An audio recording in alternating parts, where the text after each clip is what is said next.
एकांश court में खड़ा था। जज साहब के आते ही कार्यवाही शुरू हुई। दोनों पक्ष के वकील उनके सामने आकर खड़े हुए। दोनों ने अपना अपना परिचय दिया। चौधरी साहब के वकील ने पहले अपना पक्ष रखना शुरू किया। वह एक एक कर एकांश के खिलाफ सबूत पेश करने लगे, जिसमें पहला नमन का पोस्टमार्टम रिपोर्ट, दूसरा उसके जख्मों की तस्वीरें। इन सबके साथ बार बार एकांश पर सवाल उठा रहा था कि उसने यह सब क्यों किया। आखिर नमन चौधरी से उसकी क्या दुश्मनी थी? क्या मंत्री जी से जुड़ा कोई कारण था? एकांश के वकील बीच में बोलने की कोशिश कर रहे थे। बस सिया का नाम बीच में लाना चाहते थे, लेकिन एकांश इशारे से उन्हें चुप रहने को कह रहा था। वकील उसके पास झुका। सर, ऐसे काम नहीं बनेगा, हमें मैडम का नाम बीच में लाना होगा। एकांश ने गुस्से में फुसफुसाकर कहा, आप ऐसा कुछ नहीं करेंगे।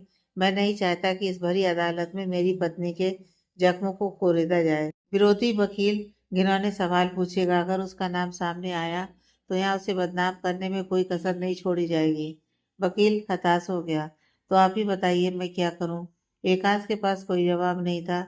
उधर विरोधी वकील एक के बाद एक उस पर इल्जाम लगाते जा रहे थे। सारे सबूत पेश करने के बाद विरोधी वकील चुप हुआ। जज साहब ने एकांश की ओर देखा और पूछा, क्या आप अपने पक्ष में कुछ कहना चाहेंगे? क्या बता सकते हैं आपने नमन चौधरी को इतनी बुरी तरह घायल क्यों किया? आपकी उनसे क्या दुश्मनी थी? यही सवाल कोर्ट में मौजूद हर एक इंसान के मन में था, और जवाब में सबको मिली सिर्फ एकांश की खामोशी। जज साहब ने फिर कहा, आप कुछ कहते क्यों नहीं? आपकी खामोशी अदालत की तौहीन मानी जाएगी। बाहर आपने यह सब क्यों किया? क्या आपकी कोई जातिगत निजी दुश्मनी थी नमन चौधरी से? एकांश कुछ कहने को हुआ ही था कि विरोधी वकील बोल पड़ा, ये क्या बोलेंगे मीलॉर्ड? सच्चाई तो मैं आपको बताता हूँ, और इसके लिए कुछ सबूत भी पेश करना चाहता हूँ।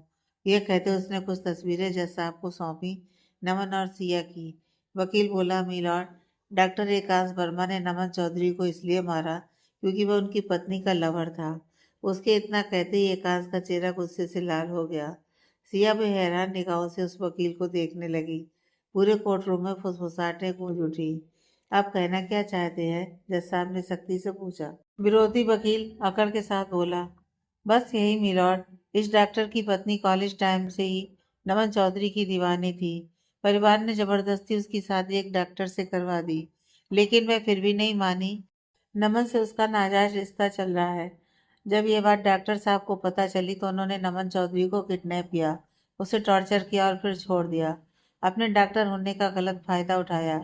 इतना टॉर्चर किया कि डॉक्टरों की निगरानी में भी वह ज्यादा दिन जिंदा नहीं रह पाया। वकील की बातें सुनकर सबकी नजरें सिया पर टिक गई, घृणा से भरी हुई। एकांश गुस्से में चिल्लाया, झूठ है ये सब। वकील ने उसे घूरते हुए कहा, तो सच आप खुद बता दीजिए। क्या आपकी पत्नी को कटघरे में बुलाऊं और उनसे उस रात के सारे सवाल पूछूं जो उन्होंने मेरे क्लाइंट के साथ गुजारी? जिस अंदाज में ये कहा गया, एकांश का खून उबलने लगा। उसका मन हुआ कि कटघरे से कूदकर वकील की गर्दन मरोड़ दे। एकांश के लाल चेहरे को देखते हुए वकील उसके पास आया और धीरे से बोला, डॉक्टर, अगर तूने ज्यादा छटपटाने की कोशिश की तो इस केस की असली सच्चाई सबके सामने रख दूंगा। तेरी प्यारी सी सिया को कटघरे में खड़ा करके ऐसे जलील करूंगा कि तू सोच भी नहीं सकता। सोच ले, अगर तेरी वजह से मंत्री की इज्जत पर जरा भी दाग आया तो जो अपने बेटे को मार सकता है वह तेरी पत्नी को क्या छोड़ेगा? एकांश के जबड़े भिज गए। उसके हाथ आगे बढ़े, लेकिन उसने खुद को रोक लिया। सबकी निगाहें उन दोनों पर थी, मगर उनकी बातें कोई नहीं सुन पा रहा था। तभी किसी ने पूछा, एडवोकेट, आप मुजरिम से क्या बातें कर रहे हो? वकील ने बनावटी मुस्कान के साथ कहा, कुछ नहीं मिलॉर्ड, मैं बस इन्हें समझा रहा था कि जितनी जल्दी सच्चाई कबूल कर लें उतना इनके लिए अच्छा होगा, क्योंकि इनके गुनाहों के सारे सबूत मेरे पास हैं। इसके बाद वकील बार बार सिया और एकांश को निशाना बनाता रहा। सिया के कॉलेज टाइम की तस्वीरें दिखाकर उसने कोर्ट में साबित करने की कोशिश की कि वह नमन की गर्लफ्रेंड थी। उसका दावा था, पत्नी के धोखे से गुस्से में आकर एकांश ने नमन का खून कर दिया, और चौधरी साहब भी नहीं चाहते थे कि उनके बेटे की हैवानियत सबके सामने आए, इसलिए केस को घुमा दिया गया। एकांश सब समझ रहा था। वह भी नहीं चाहता था कि उस काली रात की सच्चाई भरी अदालत में सामने आए और सिया बदनाम हो। उसे पता था सच्चाई सामने आते ही लोग सिया से हजार सवाल करेंगे, उसका मजाक उड़ाया जाएगा और आखिरकार सारी जिम्मेदारी उसी पर डाल दी जाएगी। लेकिन उसका चुप रहना भी उसे अपराधी बना रहा था। उसके वकील चुपचाप बैठे थे। कम समय में केस हाथ में आने की वजह से उनके पास कोई स्ट्रांग पॉइंट नहीं था। जब उन्हें लगा कि अब फैसला एकांश के खिलाफ आने वाला है तो वह तुरंत खड़े हुए। मी लॉर्ड, एक दरखास्त है। अभी सिर्फ एक पक्ष की तरफ से सबूत पेश किए गए हैं। मेरे क्लाइंट ने ना तो बयान दिया, ना ही मुझे अपनी तरफ से सबूत पेश करने का मौका दिया है। मैं आपसे निवेदन करता हूँ कि मुझे एक हफ्ते का समय दिया जाए। अगर इस एक हफ्ते में मैं अपने क्लाइंट को बेगुनाह साबित नहीं कर पाया तो आप अपना फैसला सुना सकते हैं। विरोधी वकील भड़क उठा। आई ऑब्जेक्शन मी लॉर्ड, केस बिल्कुल साफ है। फैसला आज ही होना चाहिए। कुछ पल सोचने के बाद जज साहब बोले, ऑब्जेक्शन ओवर रूल्ड। डिफेंस को भी अपनी तरफ से एविडेंस पेश करने का पूरा मौका मिलना चाहिए। यह सुनते ही सिया के साथ साथ कई दिलों को राहत मिली। जज साहब खड़े हुए। इस केस का फैसला हम नेक्स्ट वीक सुनाएंगे। जज के जाते ही सभी कोर्ट से बाहर निकलने लगे। सिया एकांत से मिलने उसकी तरफ दौड़ी, लेकिन किसी ने उसे उससे मिलने नहीं दिया। कांस्टेबल ने एकांत को वैन में बिठाया और वहां से ले गए। कार्ल भी कोर्ट से बाहर निकल रहा था। जैसे उसकी नज़र सिया पर पड़ी और उसने उसे अकेला पाया, वह उसकी तरफ बढ़ने लगा। उसके सामने आकर साथी नजरों से देखते हुए उसने कहा, अगर उसे बचाना चाहती हो तो इस पते पर पहुंच जाना। और उसने एक एड्रेस कार्ड उसके हाथ में पकड़ा दिया। सिया सब कुछ सुन रही थी। उसे गुस्सा भी आ रहा था, लेकिन उसने कोई रिएक्शन नहीं दिया। उसकी नज़र दूर जाते एकांश पर टिकी हुई थी। काल को सिया के पास देखकर अर्जुन और रिद्धि भी तेजी से उसकी ओर बढ़ने लगे। दामोदर जी और कंचन जी को आता देख मैं चुपचाप वहां से खिसक गया। सभी सिया के पास आए। सबने उसे हिम्मत दी कि सब ठीक हो जाएगा। फिर सब एक साथ एकांश के फ्लैट पर पहुंचे। वकील भी उनके साथ था। एकांश के दो दोस्त और आदित्य भी वहां मौजूद थे। आदित्य ने वकील से कहा, आप वहां चुप क्यों थे? आपने कुछ कहा क्यों नहीं? वकील बोले, मैं क्या बोलता। यह काम इतना आसान नहीं है जितना दिख रहा है। इसमें समय लगता है, सबूत इकट्ठा करने पड़ते हैं। जिस सिचुएशन में एक केस मेरे हाथ में आया, मैं कोई भी तैयारी नहीं कर पाया। रिद्धि ने सिया के कंधे पर हाथ रखा। सिया, तुम ठीक हो ना? फिक्र मत करो, जीजू वापस आ जाएंगे। और वह कार्ल, वह क्या कह रहा था? तुम्हें डरा रहा था क्या? सिया ने नम आंखों से अपने हाथ में पकड़े कार्ड को देखा और बोली, उसने यह पता दिया है और कहा है कि अगर मैं उन्हें बचाना चाहती हूँ तो उनके पास पहुंच जाऊं। उसे मायूस देखकर कंचन जी उसके पास आकर बैठी। उसके कंधे पर हाथ रखकर बोली, वो तू फिक्र मत कर, हम सब तेरे साथ हैं। एकांश को कुछ नहीं होगा, हम उसे बचा लेंगे। अर्जुन कुछ सोचते हुए बोला, आई थिंक इस एक हफ्ते में हमें कुछ ऐसा करना होगा जिससे नमन का सच भी सामने आ जाए और सिया का नाम भी ना आए और जीजू भी बेगुनाह साबित हो जाए। सब उसे सवाल भरी नजरों से देखने लगे। आदित्य ने पूछा, लेकिन ऐसा होगा कैसे? दूसरी तरफ मंत्री का आउट हाउस। अंदर हॉल में सेंटर टेबल पर कुछ नमकीन और शराब की बोतलें रखी हुई थीं। चारों तरफ बैठे थे मंत्री साहब, विरोधी वकील, कार्ल, दो तीन गुंडे और एक डॉक्टर। मंत्री ने अपने वकील को घूरते हुए कहा, तुम्हें फैसला आज ही करवा देना चाहिए था। तुम्हारी आंखों के सामने उन्हें एक हफ्ते का मौका मिल गया। वकील अपनी सफाई में बोला, तो साहब मैं भी क्या करता? जज ने खुद मेरे ऑब्जेक्शन को ओवर रूल कर दिया। अब बहस का कोई मतलब नहीं था। उन्हें एक हफ्ते का समय मिल गया है। कार्ल बोला, इससे पहले कि वे कुछ करें, हमें कुछ ऐसा करना होगा कि उनमें से कोई भी कुछ ना कर पाए। मंत्री ने सिर हिलाया, अब ये सब तुम्हें संभालना है। उनके साथ जो करना है करो, लेकिन नमन के केस की पूरी सच्चाई कोर्ट में नहीं आनी चाहिए। फिर उनकी नज़र सामने बैठे डॉक्टर पर गई। वही डॉक्टर जिसने नमन की पोस्टमार्टम रिपोर्ट बनाई थी। डॉक्टर, अब तुम्हें होशियार रहने की जरूरत है। अब तक तुमने जितनी सफाई से इस काम को संभाला है, आगे भी कोई गलती नहीं होनी चाहिए। कुछ पल रुककर वह बोले, और याद रखना, रूम नंबर 21 कभी नहीं खुलना चाहिए। बिल्कुल नहीं, जब तक उस डॉक्टर को फांसी की सजा ना हो जाए।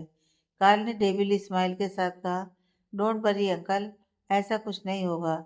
मैं उसे और डॉक्टर की मदद करने वालों को ऐसा कमजोर करूंगा कि वे खुद को संभाल नहीं पाएंगे।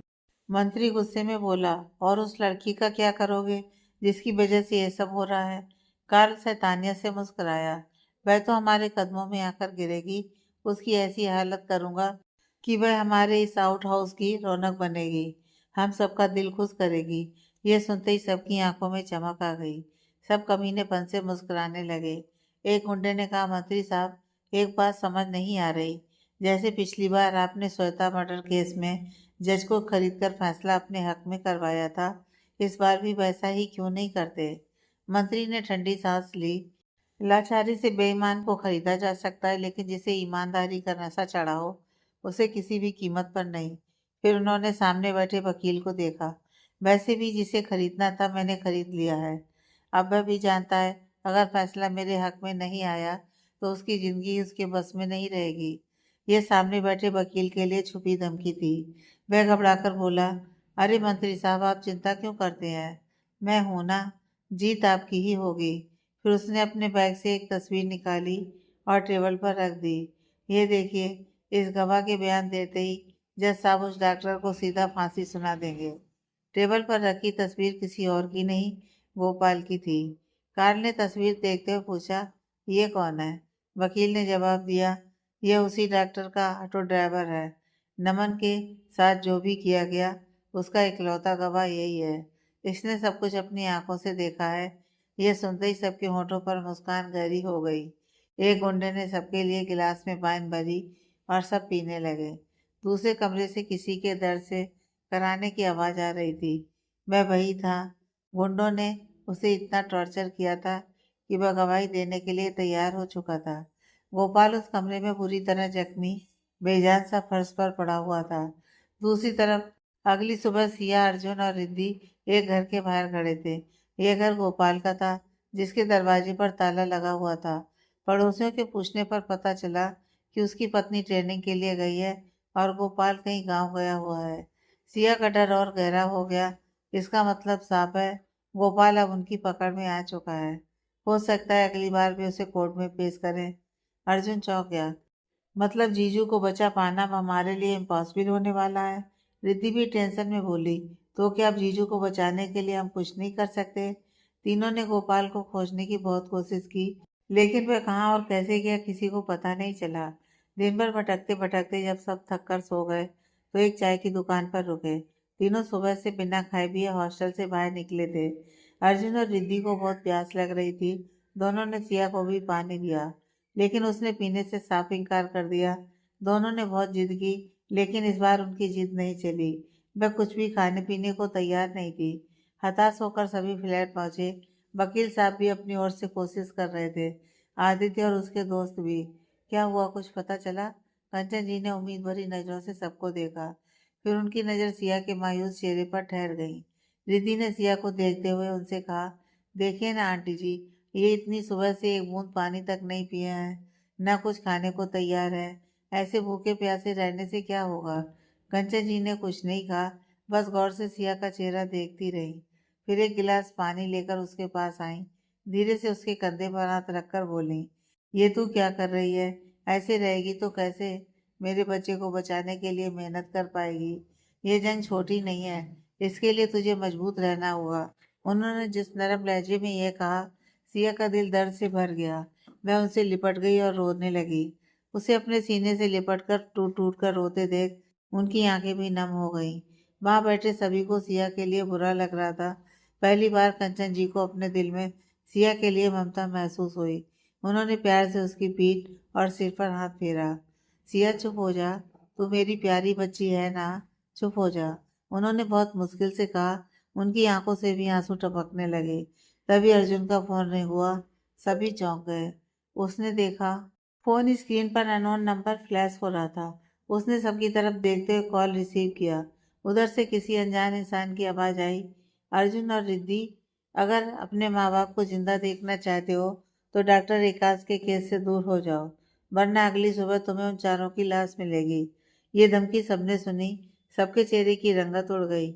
आदित्य जल्दी से अपने फ़ोन का रिकॉर्डर ऑन करने लगा तो उधर से फिर आवाज़ आई, मेरी आवाज़ रिकॉर्ड करके तुम लोग कोई होशियारी नहीं कर पाओगे। फिर वह बोला, और आदित्य, अपने दोस्तों की मदद के चक्कर में अपने नन्हे नन्हे बच्चों को मत भूल जाना। ये सुनते ही आदित्य के माथे पर चिंता की लकीरें खिंच गईं। वह फिर एक बार बोला, और डॉक्टर के दो प्यारे दोस्त, लगता है तुम दोनों को अपनी फैमिली प्यारी नहीं है।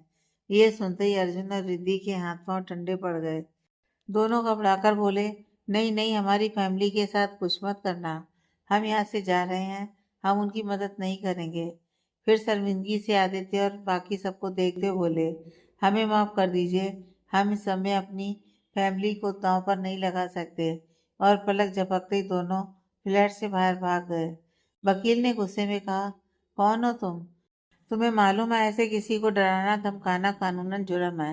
कॉल करने वाला हंसने लगा। अरे वकील साहब, क्यों अपना खून गर्म कर रहे हो? तुम लावारिस हो तो क्या बाकी दुनिया को अपनी फैमिली प्यारी नहीं? तुम तो वैसे भी कुछ नहीं कर पाओगे, इसलिए मैं तुम्हें क्या धमकी दूं? फिर उसकी आवाज़ गुस्सैल और भारी हो गई। तुम सबको चेतावनी है, जितना हो सके इस केस से दूर हो जाओ। हारने से तो कोई नहीं रोक सकता, लेकिन कहीं ऐसा ना हो कि अपनी जिंदगी से हाथ धो बैठो। और उसने कॉल कट कर दिया। सबके चेहरों पर अब चिंता की लंबी लंबी लकीरें नजर आने लगीं। अर्जुन जल्दी से अपने मम्मी पापा को कॉल करने लगा, रिद्धि भी, लेकिन दोनों को अपने मम्मी पापा की तरफ से कोई जवाब नहीं मिला। पड़ोसियों को कॉल करने पर पता चला कि रात तक तो सब ठीक था, लेकिन सुबह होते ही वे लोग पता नहीं कहाँ चले गए। उधर आदित्य के पास उसकी वाइफ का कॉल आया, आदित्य प्लीज घर जल्दी आ जाओ, दोनों बच्चे स्कूल से नहीं लौटे, मुझे बहुत डर लग रहा है। अर्जुन और रिद्धि अपने मम्मी पापा के लिए और आदित्य अपने बच्चों के लिए परेशान हो गया। सबने लाचारी भरी नजरों से सिया की ओर देखा, जो खामोशी से यह सब देख रही थी। वह तीनों कुछ कहते उससे पहले ही उसने हाथ जोड़कर कहा, वह सही कह रहा है, आप सभी इस केस से दूर हो जाओ। अब जो भी करना है मैं करूँगी। कुछ पल रुककर वह बोली, आप लोगों ने मेरे लिए बहुत कुछ किया है, अब उनके लिए लड़ने की बारी मेरी है। फिर उठकर खड़ी हुई और हाथ जोड़कर बोली, प्लीज चले जाओ आप लोग यहाँ से। रिद्धि, अर्जुन, आदित्य जी तीनों सिर झुकाए खड़े थे। अपनी मजबूरी और उसकी मदद न कर पाने की आग में वो तीनों जल रहे थे। सबको अच्छे से मालूम था कि मंत्री से उलझना मामूली बात नहीं, वह कुछ भी कर सकता है। आदित्य वहां से बाहर चला गया। रिद्धि और अर्जुन सिया के पास आए। I am sorry Siya, I am really very very sorry. Siya ने उनकी कलाई पकड़ ली। मैं समझ सकती हूँ और मैं तुमसे नाराज नहीं हूँ, जाओ यहाँ से, कहकर उसने उनसे मुंह फेर लिया और वकील की ओर देखा। वह कुछ कहती उससे पहले ही वकील खड़ा होकर बोला, माफ करिएगा मैडम जी, एक बार मैंने एक केस अपने हाथ में ले लिया है तो चाहे जान जाए, मैं अपने कदम पीछे नहीं खींचने वाला। वह आगे किसी से कुछ नहीं बोली, बस अपने कमरे में चली गई। दरवाजा बंद किया और उसी से लगकर रोने लगी। पहले ही एकांश को बचाने के लिए उसके सामने रास्ते नहीं थे, और अब आदित्य, रिद्धि और अर्जुन के दूर होने से उसकी ताकत और कम हो गई थी। उसका दिमाग सुन पड़ने लगा। अब क्या करे, कैसे निकले इस मुसीबत से बाहर? मुश्किलें कब और कैसे आसान होंगी? अब मुश्किलें बड़ी थीं और हिम्मत बहुत कम। वह कमजोर होकर टूटने लगी। तभी उसे एकांश की कही हुई बात याद आई, जब हालातों की हार तय लगने लगे, जब सारे रास्ते बंद नजर आए, जब हौसले भी बिखर जाएं, तब जरूरत होती है खुद को शांत रखने की और सोचने की कि डर को हराकर कहाँ से जीत हासिल की जा सकती है। बस इतना ही काफी था उसकी टूटी हुई हिम्मत को फिर से जोड़ने के लिए। अगली सुबह वह फिर कमर कसकर तैयार हो गई। वकील साहब भी अपनी ओर से कोशिश कर रहे थे। भले ही अब वह अकेली पड़ गई थी, अर्जुन रिद्धि का साथ नहीं था, उन दोनों की दी हुई हिम्मत नहीं थी। आदित्य का भरोसा भी अब दूर हो चुका था। अब साथ में थे तो सिर्फ दामोदर और कंचन जी। उनका साथ होना भी उसके लिए बहुत था, लेकिन मुश्किल यह थी कि उन लोगों के पास एकांश के बचाव में कोई ठोस सबूत नहीं था। वकील को पोस्टमार्टम रिपोर्ट में कुछ गड़बड़ लग रही थी, लेकिन समझ पाना मुश्किल था कि मिस्टेक कहाँ है। उनके दिमाग में यह सवाल भी अटकने लगा कि अगर नमन स्टेटमेंट देते वक्त मर गया था, तो टेम्परेरी पोस्टमार्टम के बाद उसकी डेड बॉडी क्यों जला दी गई? और जिस डॉक्टर ने उसका पोस्टमार्टम किया था, वह अभी तक कोर्ट में पेश क्यों नहीं हुआ? विरोधी वकील ने उसके स्टेटमेंट को सिर्फ लिखित रूप में कोर्ट में पेश किया था, जबकि नमन का पर्सनल डॉक्टर होने के नाते उसे खुद जज साहब के सामने आकर सारी सच्चाई रखनी चाहिए थी। लेकिन सिर्फ इतना एकांश को बचाने के लिए काफी नहीं था। समय धीरे धीरे उनके हाथ से सरकता जा रहा था। पहले इस काम में ज्यादा लोग थे तो मदद भी ज्यादा मिल रही थी, लेकिन अब सिर्फ वे चारों रह गए थे। धीरे धीरे वक्त उनके हाथ से फिसलता जा रहा था। पहला दिन गुजर गया, दूसरा दिन भी ऐसे ही भाग दौड़ में निकल गया, और तीसरे और चौथे दिन वे लोग अस्पताल पहुंचे, लेकिन पहले तो हॉस्पिटल में मेंबर्स उनसे बात करने से कतराने लगे, और जब बहुत मुश्किल से वे बात करने को राजी हुए तो सीनियर डॉक्टर ने सबको डांटकर उन्हें वापस ड्यूटी पर लगा दिया। फिर भी वकील और सिया उस रूम में जाने की जिद करने लगे जहां नमन का ट्रीटमेंट हुआ था और जहां उसने आखिरी बार स्टेटमेंट दिया था, लेकिन डॉक्टर ने उन्हें उस रूम में जाने नहीं दिया। डॉक्टर ने कहा कि पहले पुलिस की परमिशन लानी होगी और पुलिस साथ में मौजूद होनी चाहिए। जब तक वे दोनों पुलिस के साथ वहां पहुंचे, कमरे की अच्छी तरह से सफाई हो चुकी थी। कोना कोना छानने पर भी कुछ नहीं मिला। अब दोनों को समझ आ गया, हो ना हो गड़बड़ी यहीं हुई है और बड़ा सुराग भी यहीं से मिलेगा। डॉक्टर ने कड़े शब्दों में दोनों को वहां से जाने के लिए कह दिया। सिया मायूस होकर वकील के साथ अस्पताल के कॉरिडोर से होते हुए रिसेप्शन की ओर जा रही थी। अचानक उसके बढ़ते कदम एक रूम के बाहर रुक गए। रूम के दरवाजे पर नेम प्लेट लगी थी, रूम नंबर 21। उसने आसपास के बाकी कमरों को देखा, सभी में नेम प्लेट्स लगी थी, लेकिन इस रूम में गड़बड़ी यह थी कि नेम प्लेट के ठीक ऊपर दीवार पर एक सीसीटीवी कैमरा लगा था। उसके मन में सवाल उठा, यह कैमरा सिर्फ इसी दरवाजे के ऊपर क्यों, जबकि आसपास और भी कमरे थे और नेम प्लेट की जानकारी के मुताबिक सभी कमरे इंपॉर्टेंट थे। कहीं मेडिसिन रूम था तो कहीं रजिस्टर रूम, जिसमें हॉस्पिटल की सारी जानकारी रहती है। अचानक उसके दिमाग में कुछ कौंधा। वह बाकी कमरों को भी उसी नज़र से देखने लगी। वह समझ गई थी कि अगर यहाँ कैमरा लगा है तो कोई ना कोई जरूर इस कमरे पर नज़र रखे हुए है। उसकी यह हरकतें वकील के समझ में नहीं आई। वह उसके पास आकर बोले, मैडम अब हमें यहाँ से चलना चाहिए। वह चुपचाप उनके साथ वहां से निकल गई। जब वह गाड़ी में बैठकर अस्पताल से बाहर निकली तो उसे एहसास हुआ कि कोई उन दोनों का पीछा कर रहा है। गाड़ी में सिया पिछली सीट पर बैठी थी, वकील पैसेंजर सीट पर, और ड्राइवर गाड़ी चला रहा था। वकील ने उसकी ओर देखकर पूछा, आप उस कमरे के बाहर ऐसे क्यों रुकी थी? क्या आपको वहां कुछ गड़बड़ लगी? वह जवाब देने ही वाली थी कि उसकी नज़र ड्राइवर पर गई, जो न जाने कब से दोनों को तिरछी नजरों से घूर रहा था। उसने उदासी के साथ कहा, नहीं, मुझे वहां कोई गड़बड़ नहीं लगी, बस मैं थक गई थी और दरवाजे का डिजाइन मुझे थोड़ा अजीब लगा था, बस। उसके जवाब पर ड्राइवर ने नजर हटा ली, लेकिन वकील साहब उसे गहरी नजरों से देखते रहे। उन्हें उसके शब्दों में कुछ मिलावट नजर आई। अब सबूत की तलाश में 2 दिन और गुजर गए। उधर आदित्य, रिद्धि और अर्जुन उनकी मदद के लिए छटपटा रहे थे, लेकिन चाहकर भी कुछ नहीं कर पा रहे थे। उन्हें एक मैसेज मिला, जब तक आप लोग इस केस से दूर रहेंगे, आपके अपने सुरक्षित रहेंगे। जैसे ही कोर्ट का फैसला आएगा, आपके अपने घर पहुंच जाएंगे। रात को सिया थक हार कर घर पहुंची। अगली सुबह उन्हें एकांश के पक्ष में सबूत पेश करना था, लेकिन उनके हाथ कोई सबूत नहीं आया था। उसके चेहरे की उदासी देखकर कंचन जी और दामोदर जी कुछ नहीं बोले। हाथ मुंह धोकर जब वह अपने बेड पर बैठी तो उसका फोन रिंग हुआ। उसने कॉल रिसीव किया। उधर से कार्ल की शैतानी आवाज आई, कर ली कोशिश, मिल गया सबूत, अभी भी मौका है तुम्हारे पास। अगर कल उसे बचाना चाहती हो तो 1 घंटे बाद तुम्हारे घर के बाहर एक गाड़ी रुकेगी, उसमें बैठकर चुपचाप मेरे पास आ जाना। सबूत भी मिल जाएगा और उसे रिहा भी करवा पाओगी। यह सुनकर रिया के जबड़े कस गए, लेकिन वह कुछ नहीं बोली। कुछ पल सोचने के बाद उसने कहा, ठीक है, तुम जहाँ बुलाओगे मैं आने के लिए तैयार हूँ। उसकी हार मानते ही कार्ल खुश हो गया। ओके, गाड़ी अभी भेज रहा हूँ, लेकिन चुपके से निकलना, किसी को भनक नहीं लगनी चाहिए। और उसने कॉल कट कर दिया। कुछ देर बाद कंचन जी उसके कमरे में आई। उनके समझाने पर उसने थोड़ा सा खाना खाया और सो गई। उधर उसकी बिल्डिंग के नीचे एक गाड़ी आकर रुकी। फोन पर मैसेज आया, गाड़ी पहुंच चुकी है। करीब रात के 1:30 बजे वह चुपके से अपने रूम से बाहर निकली।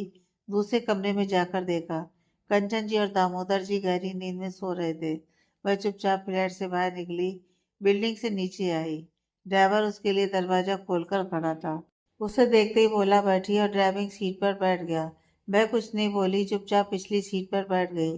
ड्राइवर उसे मंत्री साहब के आउट हाउस में लेकर गया, जहां इस वक्त सिर्फ कार्ल अपने गुंडों के साथ मौजूद था। वह ड्राइवर के साथ बंगले के अंदर आई। कार्ल हाल में बैठा आराम से शराब पी रहा था। सिया की नजर कार्ल पर गई।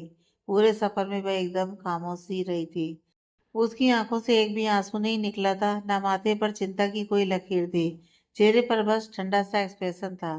सिया को अकेली ड्राइवर के साथ देखकर काल की आंखों की रंगत बदल गई। डेविल स्माइल के साथ उसने ड्राइवर की तरफ देखते हुए पूछा, कोई पीछा तो नहीं कर रहा था? कोई गड़बड़ तो नहीं हुई? बिल्कुल नहीं, ड्राइवर ने जवाब दिया। काल के इशारे पर वह वहां से चला गया। काल वाइन की बोतल उठाकर लड़खड़ाते हुए सिया के पास आया और उसे सर से पांव तक देखते हुए बोला, वाह क्या बात है, सीता खुद रावण के पास चलकर आई है। फिर उसने अपना सीना ठोकते हुए कहा, वो रावण पागल था, अगर मेरी तरह दिमाग लगाया होता तो मरता नहीं। वह सिया के नजदीक आया और उसकी कमर पकड़कर झटके से उसे अपनी तरफ खींच लिया। अब तक जो सिया चुप थी, वह गुस्से से सुलग उठी। उसने खुद को झटके से छुड़ाया और जोर से उसे धक्का देकर एक करारा थप्पड़ जड़ दिया। उसके उल्टे थप्पड़ से काल बाई ओर झुक गया। उसकी आंखें लाल हो गईं। वह गुस्से में सिया की ओर बढ़ा, उसके बाल पकड़कर उसकी आंखों में घूरते हुए बोला, साली तूने मुझ पर हाथ उठाया। उसने गंदी गाली दी और बाल मरोड़ते हुए कहा, इज्जत गंवाकर बैठी है, फिर भी इतनी अकड़। दूसरे हाथ से उसने सिया का गला पकड़ लिया। जानती है, अब तू मेरे पिंजरे में फंस चुकी है। जो चाहूं करूं, यहाँ तुझे मार डालूं, कोई बचाने नहीं आएगा। सिया ने भी सीधे उसकी आंखों में देखते हुए कहा, तो मार डाल, नुकसान तेरा ही है। काल ने गहरी नजर से उसे देखा। क्या मतलब? सिया तिरछी मुस्कुराई, मुझे मारकर तुझे क्या मिलेगा? तेरी ख्वाहिश तो पूरी नहीं होगी। वह उसे इंटेंस नजरों से देखने लगा। मतलब तू वैसी नहीं है जैसा मैंने सोचा था? सिया ने उसकी आंखों में झांकते हुए कहा, क्या सोचा था तूने, कि मैं डर जाऊंगी, तेरे कदमों में गिरकर उसके लिए भीख मांगूंगी? वह और नजदीक आई। उसके लिए भीख मांगूंगी, जिससे मेरा दिल भर चुका है। उसके इस जवाब से काल का नशा एक झटके में उतर गया। वह उसे घूरते हुए बोला, तो फिर दिन रात उसे बचाने के लिए मर क्यों रही है? मैंने तो पहले ही तुझे अपना नंबर दिया था, पहले क्यों नहीं आई मेरे पास? सिया ने उसे अपने से दूर करते हुए कहा, कैसे आती, सास ससुर साथ में थे। फिर वह आराम से सोफे पर जाकर पैर पर पैर रखकर बैठ गई। वैसे एक बात बोलूं, नमन भी बुरा नहीं था, लेकिन उस पागल ने मुझे मार ही डाला था। अगर एकांश ने मुझे नहीं बचाया होता, मैं तो उसी दिन मर गई होती। सिया के इस बदले हुए रूप ने काल को गहरा झटका दिया। उसने कभी नहीं सोचा था कि रोने वाली मासूम सिया ऐसी भी हो सकती है। वह उसके सामने आया, मतलब तू उसे बचाना नहीं चाहती, मेरा मजा लेगी? वह धीरे धीरे उसके नजदीक आया। सिया ने भी आंखों की रंगत बदलते हुए उसके चेहरे की ओर झुककर कहा, तुझे क्या लगता है मैं इस खंडर जैसे आउट हाउस को देखने आई हूँ? इस जवाब ने काल की आंखों में शैतानियत भर दी। वह उसके होंठों की ओर झुकते हुए बोला, तो फिर इंतजार किस बात का, चल मौज करते हैं। वह बहुत करीब आ चुका था। सिया ने उसके होंठों पर उंगली रख दी। इतनी भी क्या जल्दी है, पहले सौदेबाजी तो कर ले। काल ने आंखें सिकोड़ते हुए पूछा, सौदेबाजी? सिया टेढ़ा मुस्कुराई, मतलब तूने मुझे पागल समझा है? बोल, एक रात की कीमत क्या देगा? काल का दिल खुशी से उछल पड़ा। बोल तुझे कितना चाहिए? सिया ने वाइन की बोतल की ओर देखते हुए कहा, पहले थोड़ा मुझे भी पिला। काल ने खुश होकर दोनों के लिए गिलास तैयार किया। एक गिलास उसे थमाया, चीयर्स कहा और अपना गिलास खाली कर दिया। सिया गिलास होठों तक ले ही जा रही थी कि एक कोने में उसकी नजर ठहर गई। वह कुछ कहता उससे पहले उसने ठंडे लहजे में कहा, मानना पड़ेगा, क्या गेम खेला है तुम लोगों ने। खुद नमन को मार दिया और इल्जाम एकांश पर लगा दिया। ये सुनते ही काल के होठों की मुस्कान फीकी पड़ गई। मैं उसे घूरते हुए बोला, ये तुझे कैसे पता चला? सिया उसके नजदीक आई और शराब का गिलास उसके होठों से लगाते हुए बोली, तुम्हारे ही तालाब की मछली हूँ, इतनी खबर तो रख ही सकती हूँ।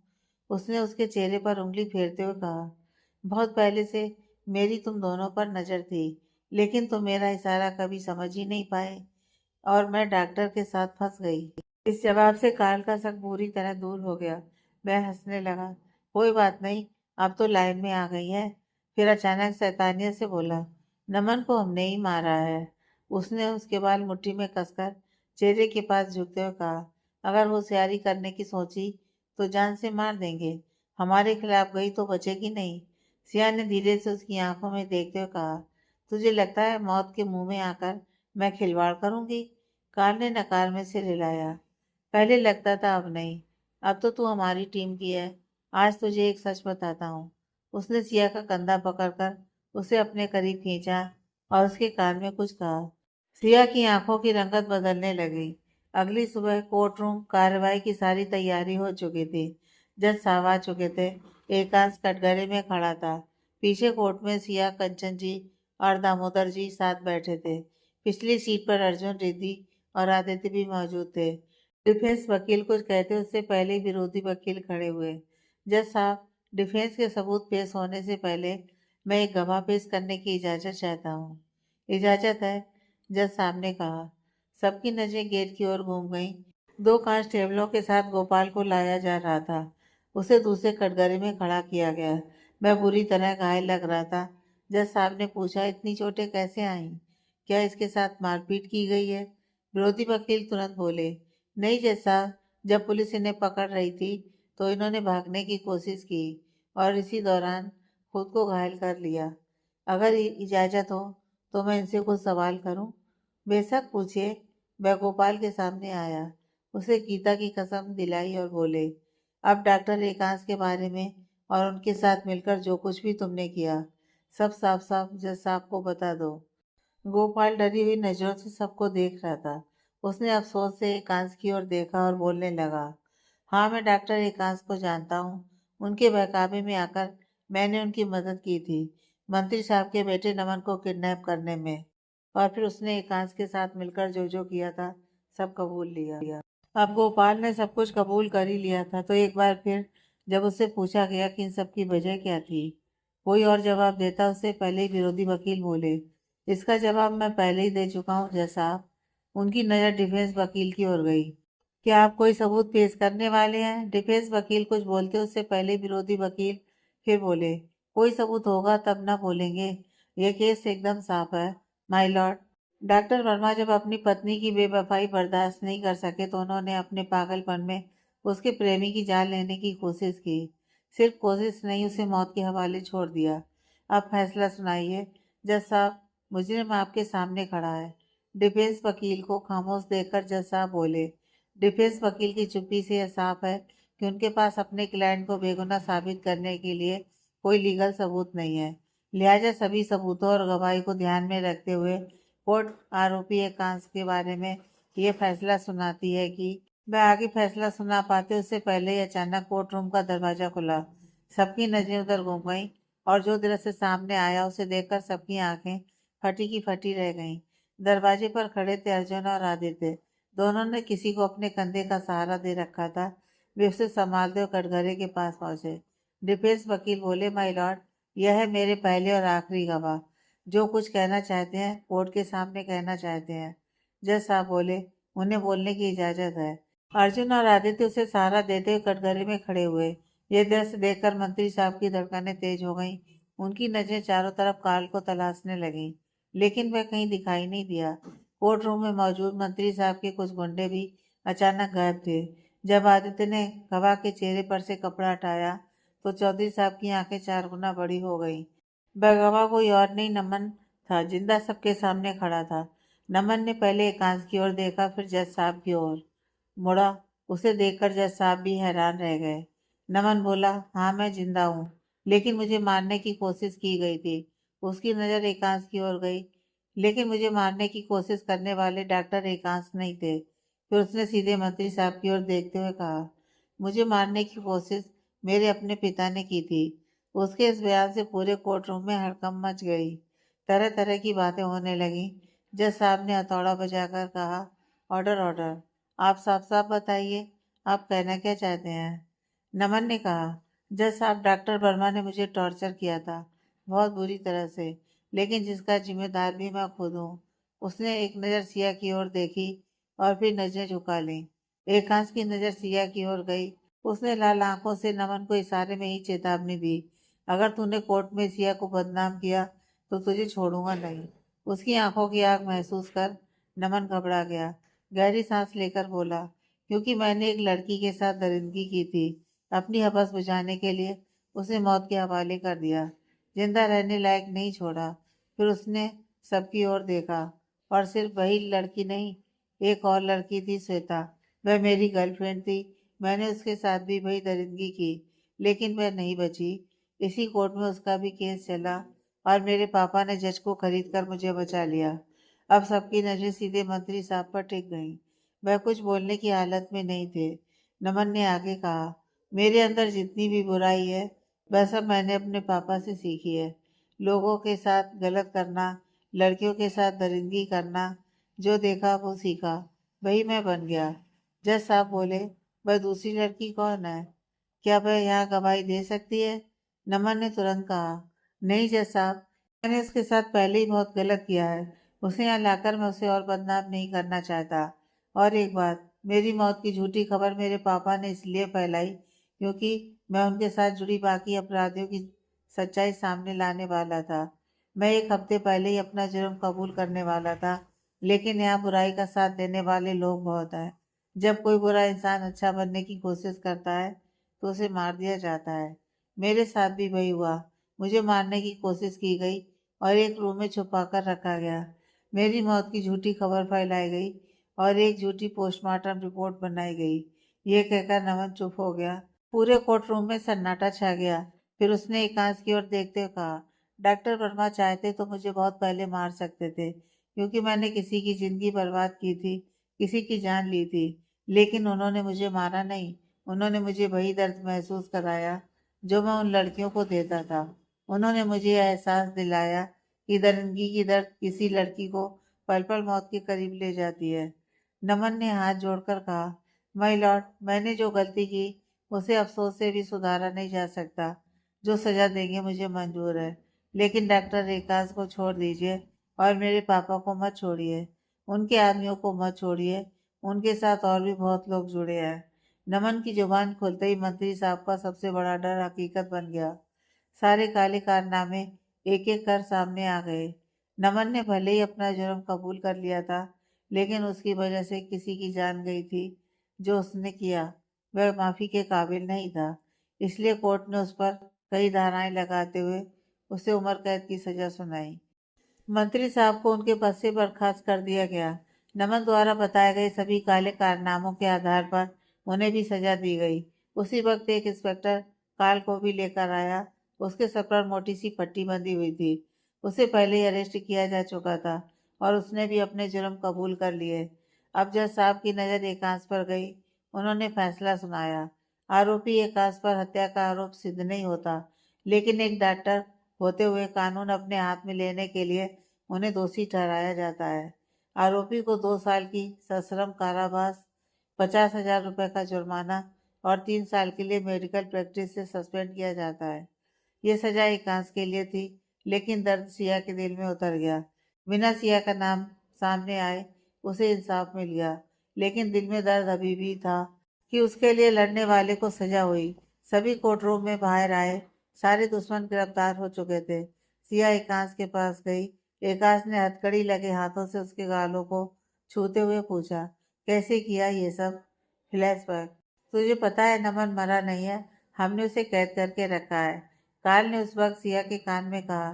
सिया ने हैरान होकर पूछा, तो वह पोस्टमार्टम रिपोर्ट किसकी थी?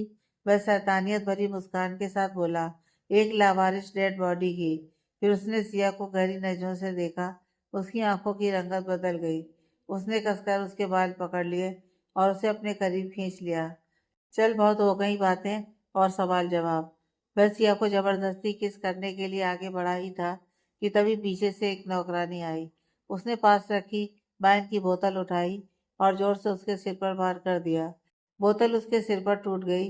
वाइन के साथ साथ उसके माथे से खून भी बहने लगा। सिया पर उसकी पकड़ ढीली पड़ गई। नौकरानी ने सिया की कलाई पकड़ी और उसे अपने साथ खड़ा किया। वह पीठ के बल सोफे पर गिर पड़ा। उसकी आंखों के आगे अंधेरा छाने लगा था। माथे से खून की धार बह रही थी। धुंधली नजरों से उसने देखा एक नौकरानी जो सिया को मुस्कुराते हुए घूंघट उठाकर देख रही थी। वह नौकरानी और कोई नहीं, रिद्धि थी। और अगले ही पल उन दोनों के पीछे आदित्य और अर्जुन आकर खड़े हो गए। अर्जुन ने सिया को शाबाशी देते हुए कहा, गुड जॉब सिया, क्या आइडिया निकाला तुमने। सब कुछ इसके मुंह से ही उगलवा लिया। और उसी वक्त उन्होंने काल को वहां से गायब कर दिया। असल में यह सब बहुत पहले ही प्लान हो चुका था।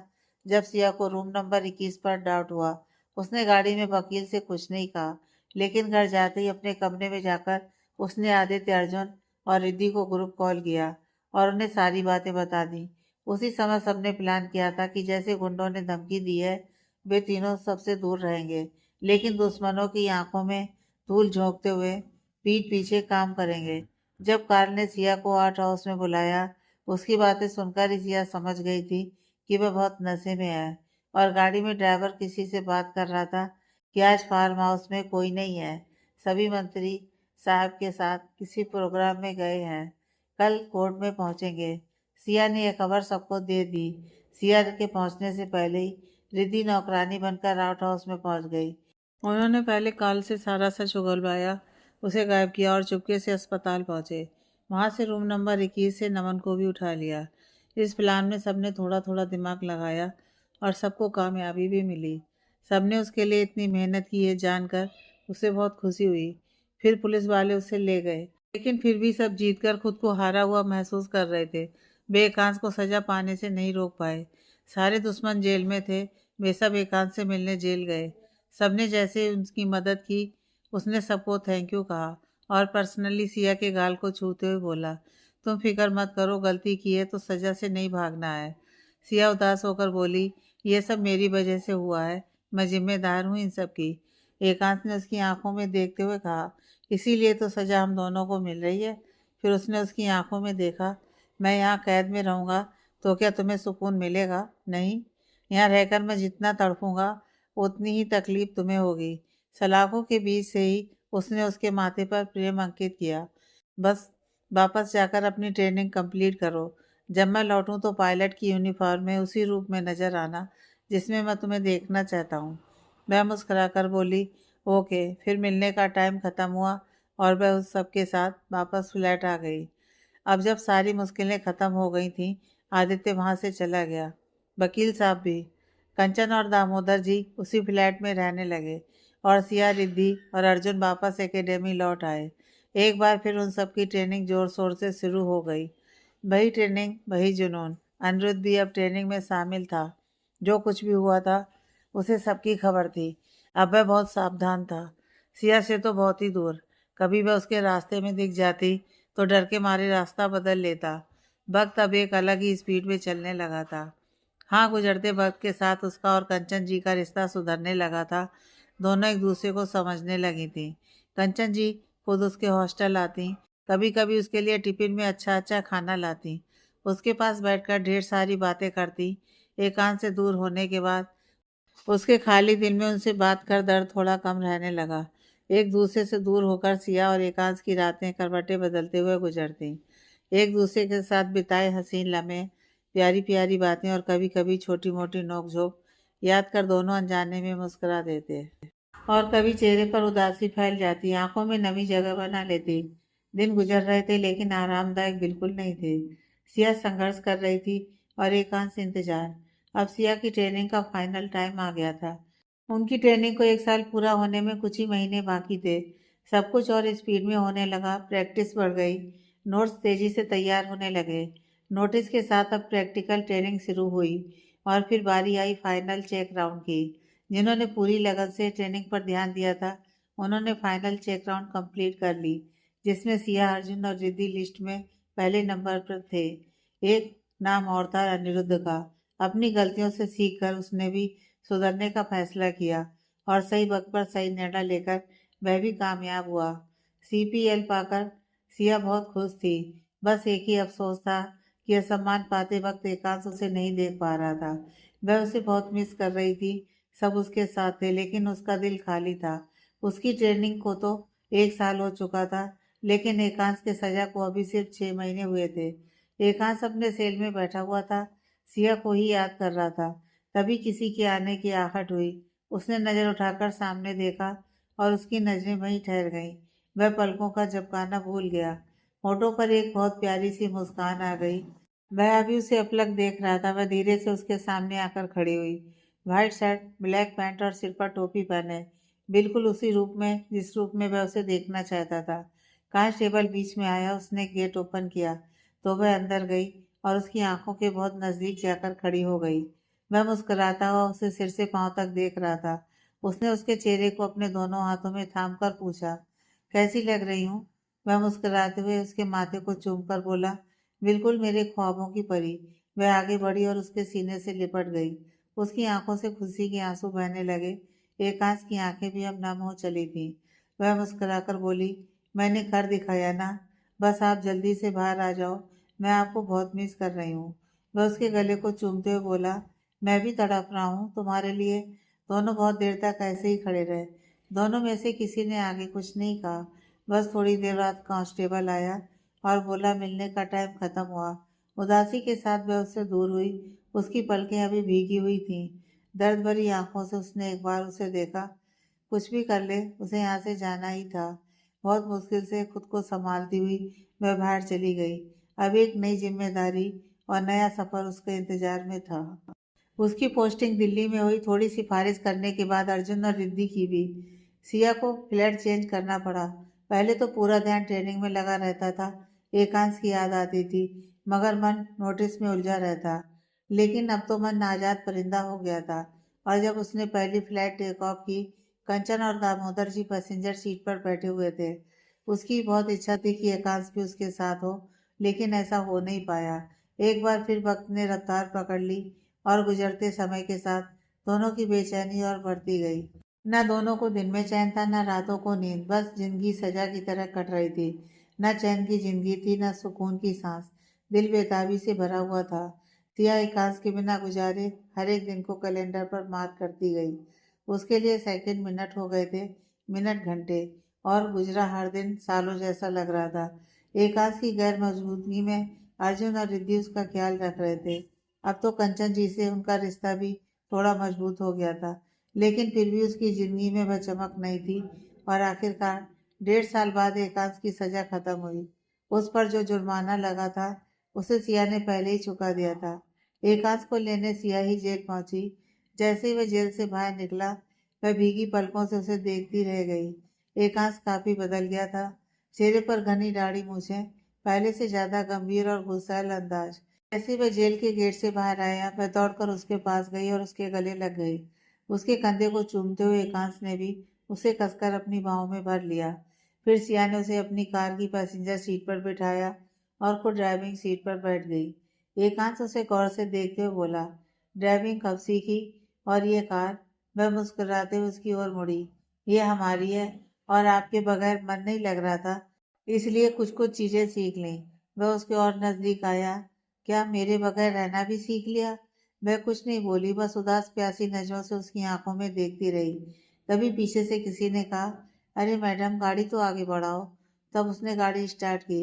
सबसे पहले वह एकांश को उसके बेमतलब उगे घने जंगल जैसे बाल कटवाने सैलून लेकर गई, जहाँ फिर से उसे पहले वाला लुक दिया गया। पतली सी मूछें, दाढ़ी के बाल साफ सुथरे। तब जाकर वह लग रहा था कि असली एकांश वर्मा, जिसे देखकर किसी की आंखों की पुरानी चमक लौट आती। दोनों वहां से निकले और फ्लैट पहुंचे। जैसे ही सिया ने गेट खोला, एकांश हैरान हो गया। क्या मम्मी पापा तुम्हारे साथ नहीं रहते? तुम यहाँ अकेली रहती हो? उसने पूछा। दरवाजा खोलते हुए वह बोली, नहीं, हम साथ ही रहते हैं। बस कल से अर्जुन और रिद्धि की शादी की तैयारी शुरू है, तो मम्मी पापा वहीं गए हैं। दोनों फ्लैट के अंदर आए। बहुत प्यारा सा हॉल था। वह उसकी कलाई पकड़कर उसे अपने कमरे में ले आई। कमरे में अंधेरा था। सिया ने धीरे से दरवाजा बंद किया और लाइट ऑन की। वह चमकती आंखों से पूरा कमरा देखने लगा। दीवारों के कोने कोने पर दोनों की तस्वीरें लगी थीं। वह धीरे से एकांश के पीछे आई और उसकी पीठ से लिपट गई। उसके दोनों हाथ एकांश के सीने पर थे। एकांश उसकी ओर मुड़ा। सिया, एक बात पूछूं? वह धीमे से बोली, हाँ कहिए। क्या तुम आज की रात मुझ पर छोड़ सकती हो? सिया ने उसकी आंखों में देखा। क्यों? उसने उसकी कमर पकड़कर उसे अपने नजदीक खींच लिया। आंखों में देखते हुए बोला, क्योंकि मुझे फिर से तुमसे शादी करनी है। जब हमारी पहली शादी हुई थी, तब तुम राजी नहीं थी। अब तुम्हारी सहमति के साथ करना चाहता हूँ। वह मुस्कुरा दी। ओके, लेकिन इससे अच्छा वाला सरप्राइज देना होगा। एकांश झटके से आगे बढ़ा और उसके होंठों पर अपने होंठ रख दिए। वह चौंकी, फिर सुकून से उसी में सिमट गई। दोनों एक दूसरे के लिए बहुत प्यासे थे, लेकिन सांसों के रुकने पर उन्हें रुकना पड़ा। आज की रात को जिंदगी की आखिरी दर्दनाक रात समझकर दोनों ने एक दूसरे का दर्द बांटा। अगली सुबह वे दोनों रिद्धि के गांव पहुंचे। शादी की तैयारियां जोरों पर थीं। जब सबको पता चला कि वे दोनों भी शादी के लिए राजी हैं, तो सब बहुत खुश हुए। हल्दी से लेकर मेहंदी, संगीत, सारी रस्में एक साथ हुई और एक साथ ही सिया और रिद्धि दुल्हन बनी। विधि विधान से शादियां संपन्न हुई। अपने अपने मायके से विदा कराकर दोनों दूल्हे अपनी दुल्हन को लेकर वहां से गायब हो गए। एकांश, तुम मुझे कहाँ लेकर जा रहे हो? ये कौन सी जगह है? सिया ने बेचैनी से पूछा। तभी एकांश की हथेलियां उसकी कमर पर महसूस हुईं। उसकी सांसें अटक गईं और दिल की धड़कनें तेज हो गईं। जब धीरे से आंखों से पट्टी हटी तो कमरे का नजारा देखकर वह चौंक गई। यह कमरा बिल्कुल वैसा ही सजा हुआ था जैसा उसने पहली बार एकांश के लिए कैंडल लाइट डिनर पर अपना रूम सजाया था। वह हैरान होकर एकांश की ओर मुड़ी। जब उसने उसकी दिलकश नजरों को खुद पर महसूस किया तो शर्म से पलकें झुक गईं। वह गोल्डन ब्राउन शेरवानी में दूल्हा बना खड़ा था और अपनी दुल्हन को निहार रहा था। एकांश ने प्यार से उसे अपनी बाहों में बैठा लिया, पहले उसके होठों को, फिर उसके पूरे गले को चूमने लगा। वह खुद में सिमटने लगी। सिया की बेचैन सिसकियां पूरे कमरे में गूंज रही थीं। सिया को बाहों में उठाकर वह बेड पर आया। उसने लाइट बंद कर दी। बाहर से रोशनी आ रही थी। उसमें इतनी चमक तो थी कि दोनों एक दूसरे को देख पा रहे थे। वह धीरे धीरे उसके चेहरे पर झुका और उसके सर से घूंघट निकालकर साइड में रख दिया। सिया ने भी खुद को उसकी बाहों के हवाले कर दिया और एक के बाद एक दोनों के बीच के पर्दे हटते चले गए। वह उसके चेहरे पर झुका और उसके होठों को अपनी गिरफ्त में ले लिया और उसकी हथेली से अपनी हथेली मिलाकर उसे अपने प्यार का प्यारा सा एहसास दिया। सिया अकड़ सी गई। उसकी दोनों आंखें सिकुड़ गईं और उनसे आंसू बहने लगे। बेचैनी में उसने एकांश के निचले होठों को अपने दांतों तले दबा लिया। वह मुस्कुराया। उसने धीरे से उसके होठों को आजाद किया। वह गहरी सांस लेने लगी। एकांश ने उसके कान में कहा, बहुत तड़पाया ना मैंने तुम्हें, बहुत लंबा इंतजार करवाया। आज बस तुम्हारा इंतजार खत्म। और एक बार फिर उसके होठों को चूमने लगा। वह बस उसकी मदोसी में बहने लगी। दूर किसी कमरे में रिद्धि बड़ी हैरानी से अपने रूम को देख रही थी। उसके कमरे का डेकोरेशन भी बहुत खूबसूरत था। अचानक अर्जुन ने उसके कमर को पकड़कर उसे अपने नजदीक ही खींच लिया। वह घबराई हुई सी उसकी आंखों में देखने लगी। वह बेचैनी के साथ बोला, बस बहुत हो गया इंतजार। और तड़प के साथ प्यासी नजरों से उसके होठों को देखते हुए उसके नजदीक आने लगा। रिद्धि की तो सांसें ही अटक गईं। वह बेड पर बैठी धीरे धीरे पीछे सिरकने लगी। अर्जुन ने उसके सर के पीछे हथेली लगाकर उसके चेहरे को अपने करीब कर लिया और उसके होठों के बहुत नजदीक आकर, बस अब और इंतजार नहीं होगा मुझसे। फिर क्या था, उसने रिद्धि के होठों को अपने होठों में लिया और टूट पड़ा उस पर। इन चारों के लिए आज की रात बहुत खूबसूरत थी। रिद्धि और अर्जुन पहली बार पति पत्नी के रिश्ते को जी रहे थे।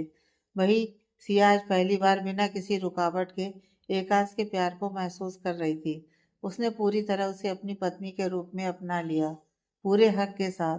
अब पहले की तरह दोनों के बीच में डॉक्टर और पेशेंट का रिश्ता नहीं था तो बस प्यार में बहुत गहराई, दीवानापन, जुनून और तेज धड़कनें। उसे जी भरकर प्यार करने के बाद जब सिया सुकून और नींद के समंदर में डूबने लगी थी, वह उसे उठाकर बाथरूम में आ गया।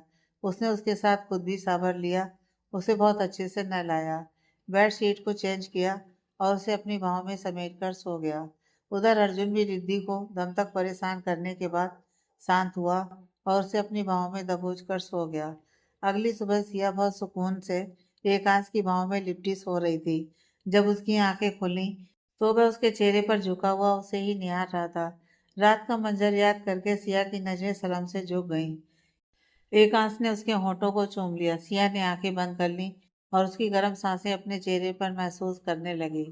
सिया आंखें बंद किए हुए थी, जिसे देखकर एकांश की आंखें शरारत से भर गईं। अगले ही पल सिया की आंखें खुल गईं, पलकें फैली हुई थीं, उसका पूरा बदन अकड़ गया था। एकांश मधोसी के साथ उसके गले को चूम लिया और एक बार फिर जी भर उसे प्यार करने लगा। दोनों ही भूल गए कि दोनों कहाँ हैं, आज की उनकी जिम्मेदारी क्या है। कुछ ऐसे ही हालात रिद्धि के कमरे का था। आज पहली बार अर्जुन को उसे परेशान करने का मौका मिला तो उसने भी कोई कसर नहीं छोड़ी। फिर फ्रेश होकर सभी घर पहुंचे, जहां दो बहुओं के आने की खुशी में जोरों शोरों से पार्टी चल रही थी। दोनों बहू की मुंह दिखाई एक साथ हुई। कंचन जी अपनी बहू के लिए खुश थी और अर्जुन की माँ अपनी बहू के लिए। और इसके बाद सभी पेरेंट्स के जिद करने पर तीनों एक महीने के लिए हनीमून ट्रिप पर भी गए। कहाँ, ये सिद्धि और रिया के लिए सीक्रेट था। पूरा 2 हफ्ता चारों ने बहुत मौज मस्ती की, अपने पार्टनर के साथ हर एक हसीन पल को एंजॉय किया। लेकिन महीना पूरा होने से पहले ही उन्हें हनीमून से वापस आना पड़ा। अचानक उनकी छुट्टी कैंसिल हो गई। अर्जुन, रिद्धि और सिया तीनों को फिर से ड्यूटी ज्वाइन करने का ऑर्डर मिला। क्या करते, मजबूरी में सभी वापस आ गए। लेकिन जैसे ही सबने अपना काम शुरू किया, लौट के 2-3 दिन बाद ही अचानक रिद्धि को चक्कर आ गया। वह प्लेन में बैठने से पहले ही एयरपोर्ट पर बेहोश हो गई। टेस्ट से पता चला कि वह प्रेग्नेंट है। सबको जोर का झटका लगा। सिया बुरी तरह से कंफ्यूज थी और बहुत नाराज भी। रात के वक्त वह बहुत गुस्से में अपने रूम में टहल रही थी। एकांश रूम में आया। क्या हुआ? तुम इतनी परेशान क्यों हो? मैं गुस्से में उसके सामने आकर खड़ी हुई। ऐसा कैसे हो सकता है? हम सब साथ में हनीमून पर गए थे ना। फिर रिद्धि पहले प्रेग्नेंट कैसे हो गई? एकांश ने उसे भाव में उठा लिया। हो तो तुम इसलिए नाराज हो कि वह तुमसे पहले प्रेग्नेंट है? सिया मुंह फुलाकर। और नहीं तो क्या, हमारी शादी उन दोनों से पहले हुई ना। लोग क्या सोचेंगे मेरे बारे में? एक वह है जो शादी के दूसरे हफ्ते ही माँ बनने वाली है, और मैं। ये कहते हुए उसकी आवाज भारी हो गई और दिल में दर्द होने लगा। एकांश उसके होंठों को चूमकर, फिक्र मत करो, यह खूबसूरत तोहफा मैं भी तुम्हें दूंगा। लेकिन मैं कुछ बोलने को हुई, लेकिन एकांश ने उसकी बोलती बंद कर दी। दूसरे कमरे में रिद्धि बहुत घबराई हुई बेड पर सिकुड़ कर बैठी थी। अर्जुन धीरे से कमरे में आया। बाहर रिद्धि और अर्जुन के मम्मी पापा हैरान थे। अर्जुन जैसे ही रिद्धि के पास आया, उसने उसकी कलाई पकड़ ली। अर्जुन, अब क्या होगा? क्या जवाब देंगे हम? अर्जुन ने उसके चेहरे को दोनों हाथों में थाम लिया। इतना परेशान होने की जरूरत नहीं है। अब शादी हो गई है हमारी। वैसे भी ये मेरा बच्चा है। अगर किसी ने सवाल किया तो मैं जवाब दूंगा।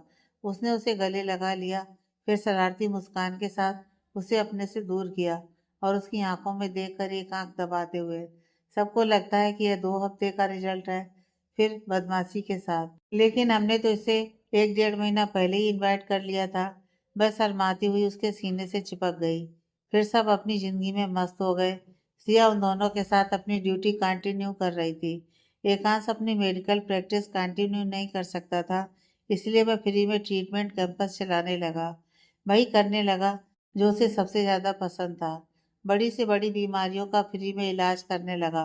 लेकिन इस काम में जुटकर जैसे वह कोई अलग ही दुनिया में पहुंच गया। साथ ही उसे ये भी खबर मिली कि कार्ल फिर से जेल से निकलने के लिए छटपटा रहा है। उन पर नजर रखते हुए वह अपने काम पर भी ध्यान दे रहा था। बस इन सब में अब वह सिया को टाइम नहीं दे पाया। सिया की शिकायतें बढ़ने लगी। वह थककर ड्यूटी से आती और एकांश के लौटने से पहले सो जाती। वह आता तो कंचन जी उसके लिए डिनर गर्म करके रखती थी। रोज उनसे पूछता, वह आ गई, डिनर किया उसने? कंचन जी नाराज होकर बोली, क्यों सताता है उसे? रोज तेरे इंतजार में बैठी रहती है। जबरदस्ती डांट कर उसे खाना खिलाती हूँ। दिन भर कमर तोड़कर आती है, उस पर भी तू उसे इंतजार करवाता है। अपनी माँ के मुंह से सिया के लिए इतनी फिक्र सुनकर उसे बहुत अच्छा लगा। उसने कोई जवाब नहीं दिया। बस यह सिलसिला रोज का होने लगा। सिया उसे फोन करती थी, मगर वह कैंपस में बिजी रहता। वह मैसेज करती, उसका भी रिप्लाई नहीं दे पाता। धीरे धीरे फिर दोनों में दूरियां बढ़ने लगी और साथ में सिया की नाराजगी भी। तब वह और गुस्सा हो गई जब पूरे 1 हफ्ते वह घर नहीं आया। जब घर आया तो रात के 9 बज रहे थे।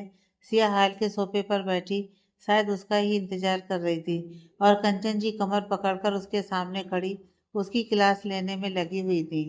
क्यों री, दिमाग खिसक गया है तेरा? समझ नहीं आता तुझे? मना किया था ना कि कुछ दिनों की छुट्टी ले ले, फिर भी क्यों खुद को परेशान कर रही है?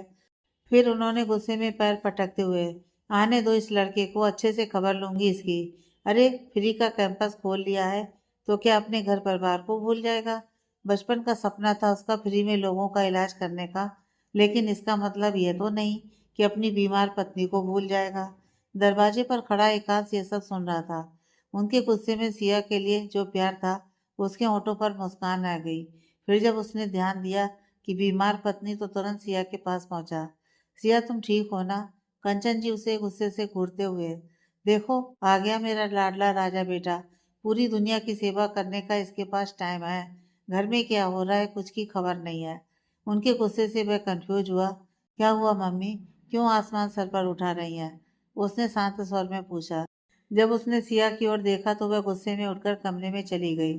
कंचन जी उसके सामने आकर, मैं आसमान सर पर उठा रही हूँ और तू कर रहा है वह क्या है? पहले तो सिर्फ बहू को अनदेखा करता था, काम में खोया रहता था। जब तक मैं जागती थी घर भी आता था, और जब से बहू ने जागना शुरू किया तूने घर आना ही बंद कर दिया। जब से तूने आना बंद किया है बहू रोज रात को तेरे लिए जागती है। अब देख कितनी बीमार पड़ गई। अब जाकर देख उसे क्या हुआ है। उन्होंने गुस्से में उसे डांटा और किचन में चली गई। एकांश कमरे में आया, वह उदास था क्योंकि सच में लोगों की सेवा में वह सिया को भूल ही गया था। सिया बेड के दूसरे साइड बैठी खुद को समेटे रो रही थी। वह उसके सामने आकर बैठा। सिया ने चेहरा दूसरी ओर कर लिया। वह अपने कान पकड़कर मासूमियत के साथ, सिया प्लीज मुझे माफ कर दो, तुम जानती हो ना मेरा काम। वह गुस्से में कुछ न बोली। उसने आगे कहा, सिया प्लीज मान जाओ। वह नाराजगी से टपकती हुई आंसुओं के साथ उसे घूरते हुए, अब आपको मेरी याद आई? अब जाओ ना उन्हीं लोगों के पास, रहने दो मेरी तबीयत खराब, चाहे जीऊं या मैं मर जाऊं। यह सुनकर वह तड़प उठा। सिया प्लीज ऐसा मत कहो। वह उसके पास आया और उसने उसकी कलाई पकड़ ली। सिया ने अपनी कलाई छुड़ा ली। जाइए, मुझे आपसे बात नहीं करनी। वह उसके चेहरे को दोनों हाथों में थाम कर, ठीक है लेकिन बताओ तुम्हें हुआ क्या है? उसे चेक करने लगा।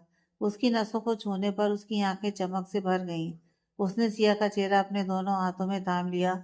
सिया तुम बीमार नहीं हो, तुझे पता है तुम, उसने मुस्कुराते हुए कहा। उसकी आंखों में नमी आने लगी। सिया ने नासमझी में, बुद्धू मत बनाओ, मैं बीमार हूँ, कुछ भी खाने का मन नहीं होता, बार बार उल्टी आती है, चक्कर आ रहा है और बेचैनी भी हो रही है। एकांश ने कसकर उसे गले लगा लिया और मुस्कुराते हुए कहा, यह सब नॉर्मल है सिया, तुम प्रेग्नेंट हो। क्या सच में? एक पल को सिया को अपने कानों पर यकीन नहीं हुआ। हाँ सच में। जब उसने उसे यकीन दिलाया तो वह जोर जोर से चिल्लाने लगी, मम्मी जी मैं प्रेग्नेंट हूँ।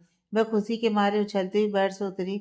एकांश ने उसे पकड़ने की कोशिश की मगर वह रूम से निकलकर बाहर भाग गई। किचन में कंचन जी के पास गई और उनके गले लगकर उसने यह गुड न्यूज़ उन्हें दी। सच में? उन्होंने भी खुश होकर कहा। तो वह उनके गले लग गई। हाँ मम्मी जी, उन्होंने कहा है। पीछे से आ रहे एकांश ने कहा, सोच लो मम्मी, आपकी बहू पहली बार माँ बन रही है, बहुत ख्याल रखना पड़ेगा। आप संभाल लेंगी ना? क्योंकि मैं तो यहाँ रह नहीं पाऊंगा, दूसरा कैंपस बहुत दूर है। उन्होंने उसे घूरते हुए, हाँ तो तेरे भरोसे नहीं बैठी मैं, जा तुझे जहाँ जाना है, मैं अपनी बहू और उसके आने वाले बच्चे का ख्याल रख सकती हूँ। और उन्होंने खुद से आगे बढ़कर सिया को गले लगा लिया। यह एकांश के लिए उसकी सबसे बड़ी जीत थी। जब उसकी सिया से शादी करने का फैसला लिया था तब कंचन जी ही उसके विरोध में खड़ी थी, और वह खुश था कि आज सिया को उसकी माँ भरपूर प्यार दे रही है। इसके बाद सिया की पूरी जिम्मेदारी कंचन और दामोदर जी ने ले ली, क्योंकि अब एकांश अपनी लाइसेंस को वापस पाने के लिए मेहनत कर रहा था। ऐसा नहीं था कि उसने सिया को पूरी तरह से नजरअंदाज कर दिया। अब उस पर भी ध्यान दे रहा था, लेकिन कभी कभी जानबूझकर लापरवाह हुआ ताकि उसके मम्मी पापा को अपनी बहू और आने वाले घर के नन्हे मेहमान के साथ वक्त गुजारने का मौका मिले। बस इस बीच सिया का फ्लाइंग कंचन जी ने रोकने की बहुत कोशिश की, लेकिन वह रुकने को तैयार नहीं थी। एकांश भी अपने बच्चे के लिए मेहनत कर रहा था। धीरे धीरे वक्त गुजरने लगा। 9 महीने कब बीते पता ही नहीं चला। जैसे ही सिया की डिलीवरी हुई उसने अपनी बच्ची को पहली बार दूध पिलाया। सब बहुत खुश हुए कि घर में लक्ष्मी हुई है। कंचन जी और भी ज्यादा खुश थीं कि उनकी सासू माँ की जिद टूट गई, और उन्होंने खुश होकर सिया की गोद से उसकी बच्ची को ले लिया और बोली, अब से ये हमारी हुई, तुम दोनों अपना सोच लो। एकांत शरारती आंखों से सिया की आंखों में देखकर बोला, क्यों दूसरे वाले के लिए प्लानिंग करें? वह शर्माकर उसके सीने में सिमट गई। उसने प्यार से उसके माथे को चूम लिया और अपने दिल के बहुत करीब कर लिया। अर्जुन और रिद्धि की लाइफ तो पहले से ही सेटल हो गई थी, और एकांश को मेहनत और लगन के साथ लोगों की सेवा करते देख 2 साल में ही उसे उसका लाइसेंस दे दिया गया। वह फिर से अपने डॉक्टर वाले करेक्टर में लौट आया और अपना ट्रेनिंग भी कंटिन्यू करने का उसे मौका मिला। उनके घर आई छोटी सी लक्ष्मी ने उनके घर को खुशियों से भर दिया। दी एंड।